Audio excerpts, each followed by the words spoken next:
Please don't take it seriously. My video is just for entertainment. I hope you like this video. Please like, comment, share, subscribe করে দিন। যেহেব হঠাৎ জিমিনের পিছন থেকে হামলে পড়ে। যেহেব বুঝে গিয়েছে জিমিনের এত শক্তি কোথা থেকে আসছে। জিমিনের হাতের লাঠিটা কেড়ে নেয় সে। এই কে কোথায় আছিস? এটাকে ধর। কয়েকজন সৈন্য এসে জিমিনকে ধরে। সবগুলোকে জ্যান্ত কবর দিব, ছাড়বো না আমি কাউকে। এই ছাড় আমাকে, না হলে কি? হ্যাঁ, না হলে কিছুই করতে পারবি না তুই আমাদের। এই একটি বেগুনি কক্ষে নিয়ে যা। বেগুনি কক্ষ, এটি হচ্ছে টর্চার কক্ষের সর্বোচ্চ উপরেটা।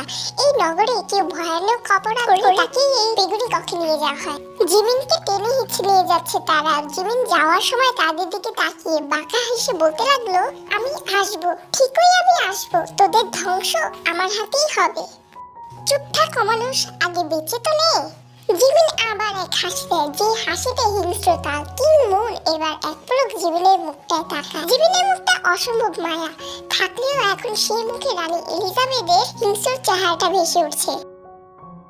মন কক্ষের জানালার আকাশে চাঁদ দেখছে। হঠাৎ কারো হাত কাঁধের উপরে পড়ে। পিছনে ফিরে দেখতে পায় রানী পূর্ণা। সে একবার পূর্ণার দিকে তাকায়, পুনরায় চাঁদের দিকে তাকায়। খারাপ লাগছে মচির জন্য। অমানুষ হলেও আমারই ছেলে। খারাপ তো লাগবেই, যতবার ওকে অমানুষ বলি ততবার ওর থেকে বেশি কষ্ট হয়। কিন্তু কি করার? মনে সোজা সাপটা কথায় পূর্ণা নিরুত্তর হয়ে যায়। তাকে মনে পড়ে ভালোবাসা এখনো। আচমকা মন পূর্ণার চোখের দিকে তাকায়, কিন্তু কিছু বলে না। পূর্ণা মনের এমন চাহনি দেখে বুঝতে পারে, মনে পড়ে, খুব করে মনে পড়ে।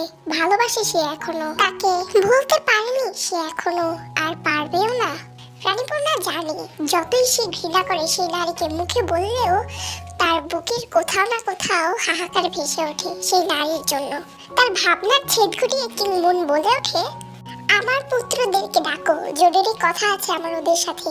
রানী পূর্ণা মনের কথা মতো তাদের পুত্রদেরকে ডাকে। সবাই তাদের কক্ষে চলে আসে। আরেম চুপচাপ দাঁড়ায় বসে, চোখ তার মেঝের উপর, শান্ত দৃষ্টি। মন তাকায় তার আরেমের দিকে। আরেমের ওই শুকনো মুখটা তাকাতেই বুকের বাতাসটা ব্যথা করে উঠলো। আচ্ছা, রাজ্যের সুখ দিতে গিয়ে সে কি তার নিজের সুখই নষ্ট করে ফেলেছে? কিন্তু হঠাৎই কিছু হিংস্র স্মৃতি ভেসে আসে তার।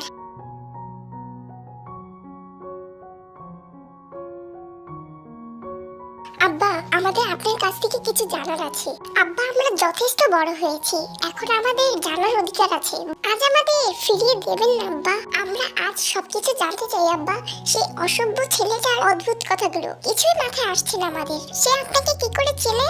ভদ্রভাবে কথা বলো। মেজো ভাইজান হয় তোমাদের। মেজো ভাইজান? হ্যাঁ, সে তোমাদের মেজো ভাইজান।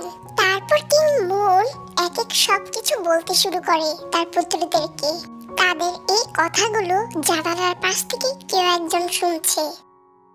হোয়াট দ্য হেল, এতটুকু পেজ, আর কোনো পেজ নাই তো? কি বলিস ভাইয়া, এতটুকু পেজ আর কোনো পেজ নাই? এটা আবার কেমন গল্প? মন কি বললো কিছুই তো জানা হয়নি। আর জিমিনের শেষ পরিণতি কি হবে কিছুই তো লেখা হয়নি বইতে। এটা আবার কেমন গল্প রে ভাই? মেন থিমই উধাও। এটা কোন লেখকের বাচ্চা লেখছে? যত সব মেন কোনো কিছুই দেয় নাই, নায়ক নাই, নায়িকা নাই, লাস্টে যে কি হইব সেটাও নাই। আজও মেজাজটা চাঙ্গে উঠে যেতেছে। দূর, মুডটাই নষ্ট। দুজনেই এমন বইয়ের লেখককে বকতে বকতে যে যার রুমে চলে যায়। তোমরাই যদি গল্পে না থাকো তবে গল্প সম্পূর্ণ হবে কিভাবে?